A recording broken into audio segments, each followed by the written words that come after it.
Hello everyone, Alex here from wornoffkeys.com, and in this video I'm going to show you how you can create a basic bot info command using Discord.js and the Commando framework. So here I have this project that we're working on throughout this series. A link to the GitHub repository where you can find this project will be found in the video description. And real quick before we start, if you do need help with anything, feel free to leave a comment down below or ask in the Worn Off Keys Discord server, and I'm sure someone will be able to help you there. So with that said, let's get started. Here I'm within my commands directory. I'm going to open this up and I'm going to go to the MISC folder. I'm going to go ahead and make a new file in here, and this will be called bot-info.js. Now first we have to import the Commando framework. So I can say constant commando. This is going to equal require discord.js-commando. Now from here, we have to export a class that is going to extend the commando command base. So I can say module.exports, so we can actually export something. This is going to be a class, which will be called bot-info-command. And this class is going to extend, so we're going to say the extends right here. We can say commando.command. And so this is going to extend the base functionality that Commando provides within its command. So we're going to basically inherit all of the functionality. Now here we can create a constructor. Here we can pass in a client as the only object. And now we can call the constructor for the command class. To do that, we have to use the super keyword. And then here we have to pass in the client as well. And then we have a second argument, which is going to be an object. And in here, we're going to specify the name. This is going to be your actual command name. Mine will be bot-info. You can then have the group, which will be MISC because we're inside of the MISC folder right now, as you can see right here on the left. We could then have member name, which will also be bot-info. And then we can have description, which will be displays bot information. Obviously, you can have whatever you want here. Then we're going to need an asynchronous run function. So I can say run equals an asynchronous function. Now within here, we're going to have one argument, which is message. This way we have access to the actual channel for the message. So I'm going to want to send an embed. So what I'm going to do is I'm going to import message embed from Discord.js. So I can say constant, we're going to have an empty object here. This is going to equal require discord.js. This is not the commando one, but this is just normal Discord.js. Now within the arguments, or within the object rather, we are going to destructure message embed. And so now we have access to this. And now within our run function, I can say const embed equals new message embed. And now we can chain some functions together to actually generate the embed we want. So I'm going to say set author.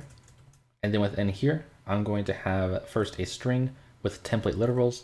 This will be saying information about the, and then we're going to insert in this.client. Now this is something that Commando provides for us. We can access the properties of this exact class using the this keyword, and then we can access the client property, which is going to be something that Commando provides for us behind the scenes. So now we have access to the actual client. We can then say .user, and then we can say .username. And then after that, we're going to say bot. So in my case, my bot's name is tutorial, so it'll say information about the tutorial bot. Now I'm wanting to add in the profile picture for the bot. So I'm going to add a comma. So we specify a second argument here. We want to have access to this.client.user.display avatar URL. This is an actual function here. The reason why I know that this exists, if we head over to the documentation, we can then do a search for user. I can then click on the class for user, and we see that there's a number of different pieces of information here. One of the methods, which means that we can actually call this function, is display avatar URL. Clicking on that, it is going to bring us to here, and it says some information right here. And so if you need access to any of the information, the documentation is the perfect place to go. So that's how I figured that out. So going back, now I'm going to want to chain another function onto this. So I can say .add fields, and this is going to take in an array of objects. These objects are going to be set up with a name and a value. So let's say the first one, name, is going to be the bot tag, which is going to be the username of the bot plus the 4-digit code at the end. The value is then going to be this.client.user.tag. And again, the reason why I know that this exists if we go back here into the properties, we see tag down here. If I click on this, it says the Discord tag, and here's an example. And so that's how I know that that exists. So next we're going to have another object with a name. This is going to be the version, and then the value is going to be an empty string for now. This is going to be the actual version of your bot. So if we go into package.json, we see we have this version right here. You can actually change this and update this depending on the version of your bot. So we're going to import this, and we see that this is just a basic JSON file. So we can import and destructure the version key right here to gain access to this value. So with that said, at the top of our file, I can say const. We're going to have an empty object. This is going to equal require. And now we're going to access at root / package.json. The reason why I'm using this is because I'm using a package here called module aliases, which allows me to define certain packages so I can import them in an easier way. I do have a video on this, and I'll try and link that in the video description if I remember. But if you don't want to use the system, you can just use a relative path. So for example, I can use .. and I can keep going back until I find my package.json file, just like normal.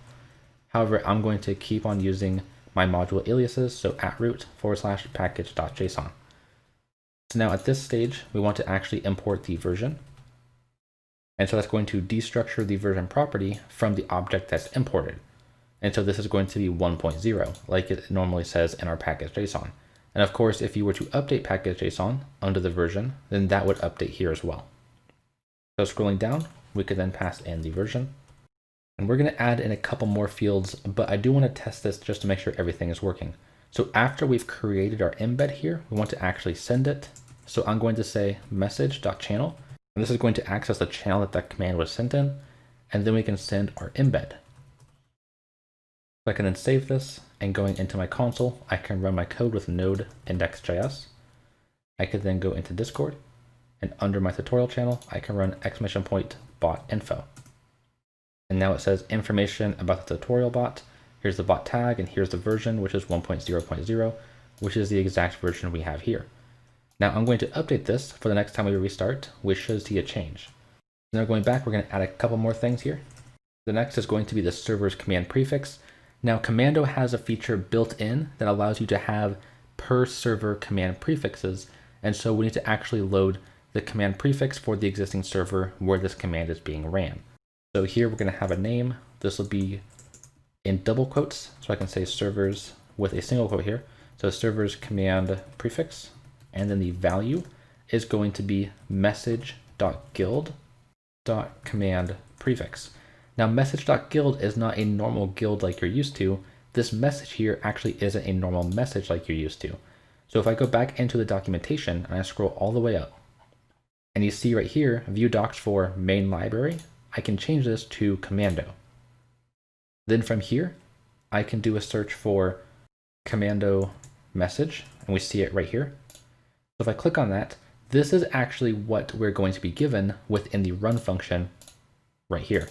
So this is not your typical message. This is a Commando message, which extends message. So it inherits all the functionality of the message class, and then has additional properties and methods that we can use on top of that. So within our code, we're accessing message.guild.command prefix. Now, of course, guild is part of the actual message, so it doesn't display here in the properties. But if we go to Commando guild, which is right above it in the documentation, we're going to see some properties such as command prefix, which is specified right here. Essentially, this is going to be something that Commando provides, so we can access the prefix for this exact guild that we're in, or this exact server. A guild and a server are the same thing. Now with that said, this should show us the current server prefix. And so now we're going to continue on and add a couple more pieces of information. This name could be time since last restart, and the value is going to be template literal. We're going to enter in process.uptime, which will give us the amount of seconds. However, this number is going to be very precise, where we only want 2 digits to the right of the decimal place. To do that, we can do .toFixed and pass in 2. So now, no matter what the number is, there's only going to be 2 digits to the right of the decimal place. Now after that, we're going to add an S afterwards, because this entire variable is going to be how many seconds, and so we're going to add in the S right there to say that it's 10 seconds or 3 seconds or whatever it might be. Now after that, we're going to display how many servers that this bot is inside of. So this name could be server count, and the value is going to be this.client.guilds.cache.size. That's going to get the size of the guild cache, which is going to hold all the information on the guilds. So this is going to give us the total count of guilds that the server is in, or the bot is in rather. So after that, we're going to add our last piece of information. This is going to be the total amount of members that is inside of all the guilds we have. So to do that, I'm actually going to scroll up to the start of this run function, and I'm going to create a new variable here. So I'm going to say let total members equals 0. And now we need to actually loop through all of the guilds the bot is in. So I can say for const guild of this.client.guilds.cache. And then within this for loop, we are going to want to increment the total members depending on how many users are in each guild. So I can say total members is plus equal to, we're going to use parentheses here because we're going to use await. And the reason why we can use await is because this function is already asynchronous. So we're going to use await guild index of 1. The reason why we're using that is because this guild object, when using this type of for loop, is going to be an array where the first index is going to be the ID of the guild, and the second index, which is index 1 technically, is going to be the actual guild object. So here we're accessing the actual guild object for whatever we're looping through, and then we're going to access members.fetch, which is going to be an asynchronous function, which is why we need await. Now the entire result of the fetch is going to be now within these parentheses, and we can simply use .size. Now we have total members is going to be the total amount of members that are in all of the servers that your bot is inside of. So I can then scroll back down. I can say name. This is going to be total members, and the value is going to be total members. So I'm going to save this, and I'm going to run the bot. I can then go into Discord, and I can run !bot info. Okay, I made a mistake here. This is not update, this is uptime. So now if we save that and we restart the bot, I can then go into Discord and I can run !bot info.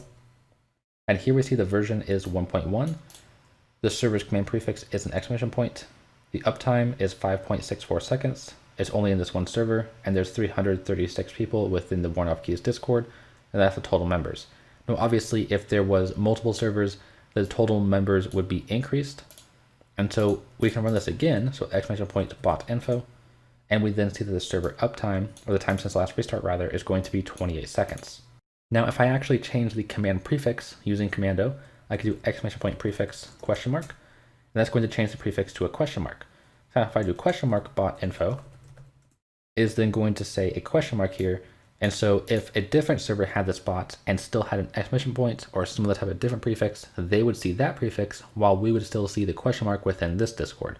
That's because each server has its own specific prefix within the commando framework. And so this is how you're going to create a very basic bot info command using Discord.js. Thanks for watching this Discord.js tutorial. If you want to learn more about Discord.js, consider clicking on the playlist you see on your screen now. If you need help, feel free to leave a comment or ask in the Worn Off Keys Discord, which can be found in the video description.